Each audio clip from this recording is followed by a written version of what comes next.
Phylum protozoa. तो इसके हम सबसे पहले जनरल करैक्टरिस्टिक्स देखेंगे कि प्रोटोजोआ के जनरल करैक्टरिस्टिक्स क्या हैं। जनरल करैक्टरिस्टिक्स प्रोटोजोआ के, तो इनिशियली हम इसके जनरल करैक्टरिस्टिक्स स्टार्ट करेंगे, फिर आगे इसकी क्लासिफिकेशंस एंड अदर जो टॉपिक्स मेंशन है सिलेबस में उसके बारे में देखेंगे। तो सबसे पहले बोलते हैं protozoans are the most primitive relative of animals. These are the most primitive animals. They are live as predator और पैरासाइट। ये एज ए प्रेडेटर सर्वाइव करते हैं और एज पैरासाइट सर्वाइव करते हैं। या तो ये किसी प्रे को हंट करेंगे या as a parasite on a living body के ऊपर सर्वाइव करेंगे। यूनिसेलुलर यूकैरियोटिक माइक्रोस्कोपिक ऑर्गेनिज्म है ये। सबसे पहले यूनिसेलुलर मतलब सिंगल सेल होगा इनके अंदर, सिंगल सेल ऑर्गेनिज्म सर्वाइव करेंगे। मूवमेंट के लिए फ्लैजिला होगा और सीलिया होगा। यूकैरियोटिक एनिमल्स हैं। यूकैरियोट्स मतलब एडवांस्ड सेल स्टेज है। माइक्रोस्कोपिक हैं। Dobell describe acellular organisms. They are called acellular organisms. Protozoan names given by the Goldfuss. Goldfuss ने ये नाम दिया था प्रोटोजोआ का। Third largest phylum. Protozoa is a third largest phylum. Protozoan were first studies by Leeuwenhoek. Leeuwenhoek ने सबसे पहले study किया था प्रोटोजोन्स के बारे में। तो ये हो गया इंट्रोडक्शन प्रोटोजोआ का, फाइलम प्रोटोजोआ। इसके बाद हम सबसे पहले देखेंगे हैबिटेट। प्रोटोजोन रहते कहाँ पे हैं? या तो वो फ्रेश वाटर में रहेंगे या मेरीन वाटर में रहेंगे और मॉइस्ट सॉइल में रहेंगे। These are the 3 habitats of the protozoans.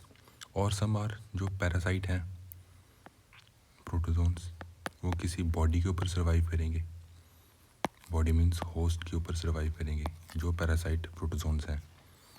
Habit both, ये फ्री लिविंग है और साथ में पैरासिटिक भी है। फ्री लिविंग जैसे अमीबा और पैरामीशियम। अमीबा जो प्रोटोजोन है ये फ्री लिविंग है एंड पैरामीशियम। पैरासाइट्स हमारे प्रोटोजोन्स आगे ट्रिप्नोसोमना, प्लाज्मोडियम एंड एंटीमीबा। फिर इसके बाद mostly solitary and some colonial. Solitary मतलब क्लोनी मतलब जो किसी क्लोनी के फॉर्म में रहेंगे, डिफरेंट क्लोनीज के फॉर्म में रहेंगे। एंड सोलिटरी मतलब जो अकेले घूमने वाले हैं जैसे अमीबा। फिर क्लोनियल की एग्जांपल है प्रोटेरोस्पोंजिया, motile and some sessile.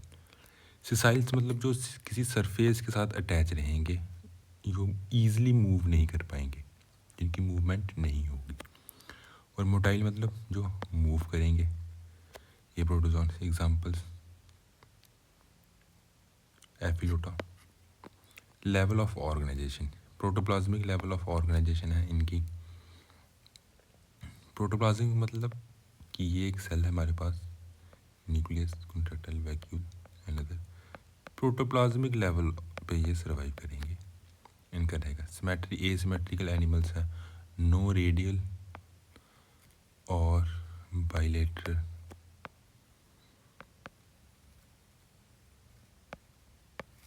Okay, germinal layer absent, no germinal layer, ectoderm, endoderm and mesoderm ये एब्सेंट रहेगी। Coelom absent. ये हम एक जनरल फीचर्स के अकॉर्डिंग इसके जनरल स्टेटस देख रहे हैं कि यही सेम ब्लूप्रिंट आगे हम अदर्स फाइलम में फॉलो करेंगे। बॉडी प्लान ए सेलुलर बॉडी प्लान है और subcellular body plan. Protostomes and deuterostomes absent. Segmentation भी absent, notochord absent. Digestive system, intracellular digestive system, these are called intracellular. ये अपना इमीबा examples, इनकी जो डाइजेशन है वो इंट्रासेलुलर होगी, सेल के अंदर होगी। Respiration through general body surface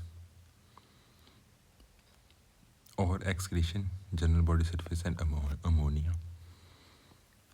और जो जनरल बॉडी सरफेस है इसको हम कहते हैं ऑस्मो रेगुलेशन। ऑस्मो रेगुलेशन के बारे में आगे हम डीप पढ़ेंगे। The process of osmo regulation क्या होता है? Through contractile vacuoles.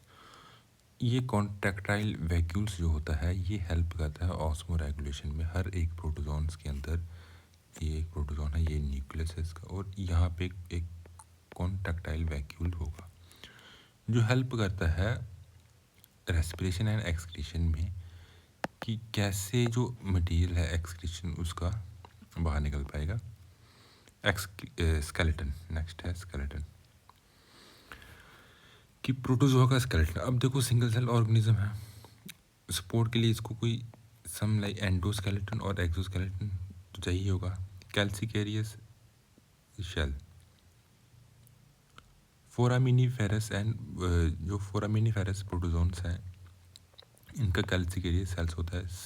Silica shell में आ गया रेडुलेरियंस प्रोटोजोन्स फाउंड एज एक्सोस्केलेटन इन सम प्रोटोजोन्स। लोकोमोशन स्यूडोपोडिया एग्जाम्पल है अमीबा एंड एंडमीबा। स्यूडोपोडिया मतलब फ्री रैंडम मूवमेंट, किसी भी तरीके से जो सेल है वो मूव कर सकता है। फ्लैजिला ट्रिपनोसोमना, अगर फ्लैजिला की एग्जांपल बनाए हम, ये ट्रिपनोसोमना इसकी ये फ्लैजिला एक एंड पे हो सकता है या दोनों एंड पे फ्लैजिला हो सकती हैं।